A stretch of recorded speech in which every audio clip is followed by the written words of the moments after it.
এই মাঝে তোর গলাটা কি হইল ফেরা পাও পাখার মতন চেপাচে এই হলো অযোধ্যার বাদ্যকাল। এই বাদ্যকালের কাজ হলো অযোধ্যা রাজা মহারাজ দশরথের পরিচিত সংবাদ অযোধ্যা নগরীর প্রতিটি অলিতে গলিতে পৌঁছে দেওয়া। তাই বাদ্যকাল ছুড়ে চলেছেন কাল শুক্রভাতে অযোধ্যা রাজা হবে রামচন্দ্র সেই সংবাদ পৌঁছে দেওয়ার জন্য। আর তখন বাদ্যকালের ভূমিকায় নৃত্য পরিবেশন করে দেখাবেন ইনি হলেন পরিবার ফর্মা পার্বতী মহিলা চৌধুরীর নৃত্য পরিচালক নৃত্যশিল্পী মন্ডল শহীদ।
ইসলামে হাঁটতে হাঁটতে কোথায় এসে পৌঁছে গেলি রে বাবা, ইসলামে হাঁটতে হাঁটতে কোথায় এসে পৌঁছে গেলি রে বাবা। যেদিকে ভাবছি শুধু মায়া লঙ্কার বেটা ছেটা এই বাবা তাকে সুঝাবো রে বাবা। বলি এই বাবা এদের কাকি যেতে গেলে আছে, বলি বাবা কাকি যেতে গেলে তোমাদেরকে বলছি গো এই যে তোমরা শ্যামলটারের মাঠে এসে বসে বসে গুজুর গুজুর আর প্রচুর প্রচুর করছে এত রাইতে, তো বলি আমি কি জন্য এসেছি তোমরা জানো? প্রচুর জন্য। কেউ কেউ মনে মনে করছে বাবা কালী পূজা বাইরে গেল কিছু বলে কিছু আসছে খবর দিতে নমছে যেটা সেই জন্য লোকে বাবা ওটার জন্য আসি নাই, ওটার জন্য আসি নাই। আমি অনেক ঘুরতে এসেছি গো, আমি ও ছোট নগরী থেকে এসেছি। তো বাবা কি জন্য এসেছে আমি গেছি বলে এই জন্য গোটা কালিন্দি করা নাই বলে আমাকে মস্ত বড় বললি।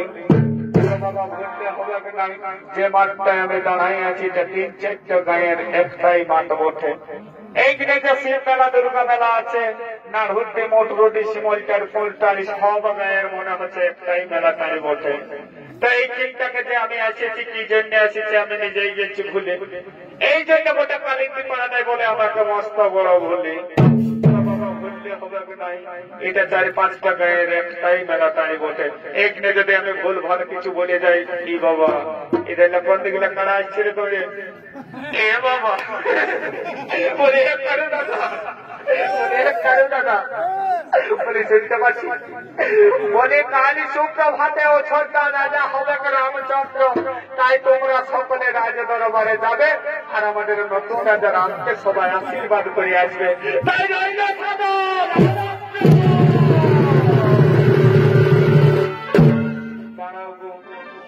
বাবা কোন থেকে মেয়ে আলোকে বেটা ছিল আমি কিছুই বলতে পারছি না। মেয়ে আলোকের গাড়ালেও বেটা ছিল দাঁড়াই আছে, বুঝতে পারলে না আমি কারাকে বলবো আমি কিছু নিজেই বুঝতে পারছি না। দাঁড়াও ওই কলটাই এই শিমলটার দিকে আমার কাকা খুড়া মশা পিসা গিলা সব গিলা দাঁড়াই আছে। ওই ধারে মনে হচ্ছে শুধু বেটা ছেলে গিলাই আছে।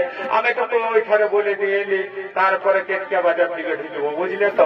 দাঁড়াও একটু কাকা খুড়া গিলাকে বলে দিয়ে এলি তারপরে কেটকা গেটে গোড়া দেয় কারাকেও টুকু বলে দিব। দাঁড়াই যদি সম্পূর্ণ জানে তো মনে হচ্ছে গোটা বাজারটাকে ভিড়া পিটে দিবে।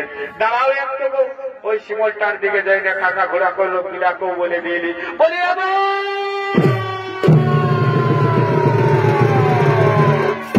কাকা খুড়া মশা পিসা যথা যত গিলা বয়স্ক মানুষ আছে সবাইকে বলছি বলি কালী সুপ্রভাতে মানে কালী সকালে ও ছোটদার রাজা হবে রামচন্দ্র, তাই তোমরা সকলে রাজ দরবারে যাবে আর আমাদের নতুন রাজা রামকে সবাই আশীর্বাদ করে আসবে।